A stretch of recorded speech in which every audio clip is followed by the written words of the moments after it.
नमस्कार साथियों, कैसे हैं आप लोग। उम्मीद करते हैं आप लोग बहुत बढ़िया होंगे, मस्त होंगे, स्वस्थ होंगे। फ्रेंड्स, आज मैं आप सभी दोस्तों को ये जो आपका क्लास 10th संस्कृत जो बिहार बोर्ड 2024 में एग्जाम देने जा रहे हैं, उनके लिए ये वीडियो बहुत ही इंपॉर्टेंट होने वाला है, क्योंकि इस वीडियो के द्वारा आप सभी दोस्तों को एकादशा पाठ मतलब 11वां पाठ, जिस पाठ का नाम है व्याघ्र पथिक कथा, अर्थात बाघ और पथिक मतलब राही की कहानी। इसमें जो व्याघ्र पथिक कथा का जितना सारा बात है, इसमें इतना सुंदर ये कहानी है कि सुनने के बाद इससे इतना अच्छा आपको मतलब बातें सीखने को मिलेंगी और इससे ज्ञान मिलेगा कि आप जीवन में कभी भी लोभ में फंसने का नाम नहीं लीजिएगा। यानी लालच बुरी बला यहाँ पे आपको स्पष्ट रूप से दिखाई देगा। ये किनके द्वारा लिखा गया है, क्या है इस कथा में, चलिए शुरू करते हैं। और हाँ, आगे बढ़ने से पहले यदि आपको वीडियो देखने के बाद अच्छा लगेगा तो लाइक जरूर कीजिएगा, और फिर साथ ही साथ वीडियो को यानी इस चैनल को सब्सक्राइब कीजिएगा। क्या सब्सक्राइब करना है और फिर अपने दोस्तों के बीच शेयर भी करना है। फ्रेंड्स, स्टार्ट करते हैं। क्या है कहानी, इसको चाव से सुनने का प्रयास करते हैं। देखिए, लिखा हुआ है पाठ का सारांश, यानी जितना पाठ आप पढ़िएगा उसका एक समरी है, जिसमें कि आपको टोटल पाठ में जितनी जितनी बातें दी गई हैं उन सभी का एक निचोड़ है। स्टार्ट करते हैं। प्रस्तुत पाठ व्याघ्र पथिक कथा नारायण पंडित द्वारा लिखित हितोपदेश कथा से संकलित है। मतलब ये जो पाठ है यहाँ पे जो दिखलाई दे रहा है, जिसका नाम है व्याघ्र पथिक कथा, ये जो लिखा गया है किनके द्वारा लिखा गया है, नारायण पंडित। और वो नारायण पंडित का एक कथा संग्रह है जिसका नाम है हितोपदेश, ये ग्रंथ है। उसी ग्रंथ से ये जो व्याघ्र पथिक कथा ये लिया गया है। यानी हितोपदेश नामक ग्रंथ में बहुत सारे कहानियां हैं, जिनमें से व्याघ्र पथिक कथा भी एक कहानी है, जिसको वहां से लिया गया है, संकलित किया गया है। आगे देखिए, इसमें बाघ की कहानी द्वारा व्यवहारिक ज्ञान की शिक्षा दी गई है। मतलब मेरे दोस्त, इसमें क्या आपको बताया गया है, तो जीव पशु पक्षियों, यानी देखिए यहाँ पे बाघ क्या है, पशु है, तो पशु पक्षी के माध्यम से हम सभी मानव जन को किस तरह से जीवन अपना बिताना चाहिए, जीना चाहिए। मतलब एक तरह से देखा जाए तो लालच में न पड़ना चाहिए। इससे मतलब आपको ऐसा ज्ञान मिलेगा कि आप अपने जिंदगी में जो व्यवहारिक जीवन है, डेली लाइफ है, उसमें यूज कर सकते हैं। ऐसी बातें यहाँ पे बतलाई गई है। आगे बढ़ते हैं। अब जो कहानी है वो स्टार्ट होता है, आप लोग ध्यान से सुनने का प्रयास कीजिएगा, बहुत मस्त कहानी है। देखिए, कोई बूढ़ा बाघ स्नान करके हाथ में कुश लिए सरोवर के किनारे कह रहा था, हे पथिको, यह सोने का कंगन ले लो। जैसे कोई बूढ़ा बाघ, मतलब कोई बाघ था, और कैसा था, बूढ़ा था। मतलब कि बाघ जो है सो बुजुर्ग हो चुका था। बुजुर्ग कहने का मतलब क्या है कि अब उससे मतलब दौड़ के शिकार करना उसके लिए अच्छा नहीं था, उसको मतलब दौड़ने में आनंद नहीं आता था उतना। वह एक तरह से देखा जाए तो बूढ़ा हो चुका था। तो अब बूढ़ा मतलब बाघ जो था, स्नान करके यानी नदी में स्नान करने के बाद हाथ में कुश लिए सरोवर के किनारे कह रहा था। वह बूढ़ा जब स्नान कर लिया नदी में, तो स्नान करके हाथ में कुश लिए एक तरह से मतलब जो कुछ सामान होता है सोने का कंगन जैसा, वो होता है, तो उसको हाथ में लेकर और सरोवर यानी तालाब के नजदीक आकर कह रहा था। किसको, तो राही को कह रहा था कि हे राही। वो बूढ़ा बाघ राही से कह रहा था, हे राही। तो राही देखिए अब क्या उससे कह रहा था, यह सोने का कंगन ले लो। जो बूढ़ा बाघ था, मतलब बाघ बूढ़ा था, ऐसा मतलब वो दौड़ नहीं सकता था, तो मतलब कि नदी के किनारे स्नान कर लेता है। फिर उसके बाद जो उसके मतलब नदी के किनारे या तालाब का ये तालाब रहता है, तालाब के किनारे जाकर हाथ में कुश लेकर और पथिक को कहता है, हे पथिक। पथिक मतलब राही, जो राही उससे जाता है, तो राही से कहता है, हे राही। क्या कहता है, या सोने का कंगन ले लो। वो बाघ को एक मतलब समझिए कुश मिला हुआ रहता है, तो वह कहता है कि सोने के कंगन को तुम ले लो, मैं तुझे दे रहा हूँ। आगे देखिए, तब कोई पथिक लोभ से आकृष्ट होकर मन में विचार किया कि भाग्य से ही ऐसा संभव होता है। तब देखिए, जो राही था, वो राही माइंड में अपना दिमाग में सोचा कि भाग वाला को ही ऐसा कोई जानवर मतलब सोने का उपहार देता है या सोने का कंगन देता है। मतलब मैं बहुत भाग्यवान हूँ जो मुझे सोने का कंगन दे रहा है ये बाघ। आगे देखिए,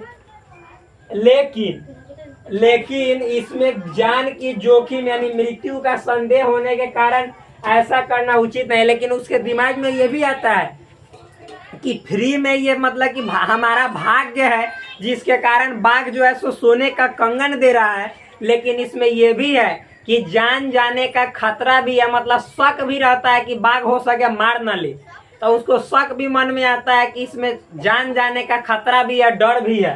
आगे देखिए, लिखा हुआ है क्योंकि जहां अनिष्ट अर्थात अमंगल की स्थिति में शुभ अशुभ हो जाता है, जैसे विष के संपर्क में अमृत भी मृत्यु का कारण बन जाता है। लेकिन वो कहता है कि जैसे मान लीजिए कि फ्री में कोई चीज हमें प्राप्त हो रहा है, फ्री में कहने का मतलब है कि जो जानवर हम जान रहे हैं कि खतरनाक है और वो फ्री में दिखला रहा है कि सोने का कंगन ले लो लालच, तो ये भी सोच रहा है कि यहाँ पे जान का खतरा है। तो आगे वो विचार करता है कि अनिष्ट से मतलब जो चीज अच्छा नहीं है, मतलब अमंगल से यदि शुभ मिल रहा है तो याद कीजिएगा अमंगल के साथ शुभ जाएगा। यानी जहां पे एक तरह से देखा जाए तो जो चीज आगे समझाया गया है कि मान लीजिए कि विष है, विष मतलब जहर, तो अमृत भी विष के संपर्क में, मान लीजिए कि एक कटोरा आपके पास विष है और उसमें 2 चम्मच अमृत डालिएगा तो वो भी अमृत भी विष बन जाएगा। तो उसी तरह से वो माइंड में अपना सोचता है कौन, पथिक मतलब राही, कि जहां अमंगल है मतलब बेकार चीज है, मंगल नहीं है, हम जान रहे हैं कि यहाँ पे कुछ ना कुछ खतरा होगा, और वहां पे यदि हम सोचेंगे कि शुभ मिले तो ये गलत बात है। वहां पे शुभ भी अशुभ होने लगता है, अशुभ हो जाता है। तो वही बात है, जैसे विष के साथ अमृत भी मिलकर विष हो जाता है यानी जहर बन जाता है। और जो मृत्यु का कारण यानी जरूर वहां उस मतलब मान लीजिए कि विष भरा अमृत को पीजिएगा तो जरूर मर जाइएगा। आप सोचिएगा कि हमने तो अमृत डाला है, लेकिन ना, अमृत जो है जहर के साथ मिलकर वह जहर बन जाता है और जो कि आपके मृत्यु का यानी मरने का कारण बन जाता है। तो ये उसके माइंड में ये सब बात आता है। आगे देखिए, इसलिए हर जगह अर्थालाभ की अपेक्षा करना खतरे से खाली नहीं होता है। तो इसमें बताया गया लेखक के द्वारा, और सोचता है अपने दिमाग में कि इसलिए मतलब जहां मन तहां आप ये सोच ले कि हमको फायदा होगा, इससे रुपया कमा लेंगे, धन कमा लेंगे, यानी धन को अर्जित करने के लिए आप लालच में पड़ जाइएगा तो ये आपके जिंदगी के लिए यानी जीवन के लिए क्या होता है, खतरा होता है, यानी खतरा से भरा होता है। आगे देखिए, अतएव इसीलिए इस पर पहले विचार कर लेना चाहिए। तो जो राही है वो अपने दिमाग में सोच रहा है कि इसलिए इस पर पहले क्या होना चाहिए, विचार कर लेना चाहिए। क्या पथिक पूछता है, अब राही जो है वो पूछता है, इतना माइंड में अपना दिमाग में बात सोचने के बाद जो राही होता है वो पूछता है कहाँ है, बाघ से पूछता है कहाँ है तुम्हारा कंगन। अब जो राही होता है वह बाघ से पूछता है कि दिखाओ तुम्हारा कंगन कहाँ है। बाघ हाथ फैलाकर दिखाता है। अब बाघ क्या करता है, तो अपना हाथ फैला लेता है और दिखाता है कंगन को। तब पथिक कहता है, तब उसके बाद राही जो है वो कहता है, क्या कहता है बाघ से, तुम हिंसक पर कैसे विश्वास करूं, कि तुम जो हो, राही जो है बाघ से कहता है कि तुम हिंसक हो। हिंसक मतलब तुम सभी लोगों को मार देते हो, तुम मतलब एक तरह से खतरनाक जानवर हो, जीव जंतुओं को मारकर खाने वाले हो, तो हम तुम पे कैसे भरोसा करें। बाघ बोला था, बाघ क्या कहता है सो सुनिए, सुनो रे पथिक। बाघ कहता है कि रे पथिक, यानी राही से कहता है कि सुनो, युवा अवस्था में, यानी बाघ बोलता है कि जब मैं नौजवान था, यानी जब मेरी मतलब एक तरह से जवानी थी, तब मैं अति दुराचारी था, मैं बहुत दुराचारी था। दुराचारी कहने का मतलब बेवजह हर किसी का हत्या कर देता था। वह अनेक गायों तथा मनुष्यों को मारने के कारण मेरे पुत्र पत्नी सभी मर गए, कि मैं बहुत ज्यादा दुराचारी था, यानी बेवजह सभी जानवरों को, जीव जंतुओं को डराता था, मार देता था, खाता था या नहीं खाता था लेकिन मार देता था उसको जान से, जिसके कारण जब हम अनेक गाय तथा मनुष्य को मार दिए तो उसी के कारण मतलब मेरे पुत्र, यानी बाघ बोल रहा है कि हमारा पुत्र और पत्नी सब मर गया। ये बाघ कह रहा है, मैं वंशहीन हूँ, कि मेरा कोई वंश नहीं है, ये बाघ कह रहा है। किसी धार्मिक द्वारा मुझे उपदेश दिया गया, तो कोई धार्मिक पुरुष यानी एक तरह से देखा जाए तो महान पुरुष जो धर्म के अनुसार चलता है, तो उसने हमको एक बात सिखलाया यानी उपदेश दिया। क्या दिया उपदेश?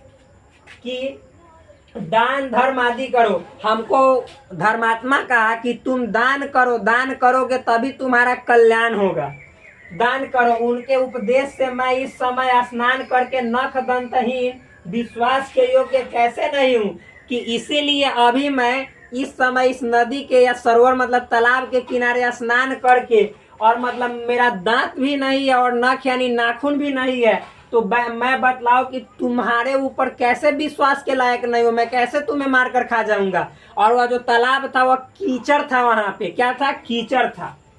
आगे मैंने धर्म शास्त्र को पढ़ा है। वह बाघ कह रहा है कि हम धर्म शास्त्र यानी किताब की बहुत बातें भी सुने हुए हैं। क्या सुना है?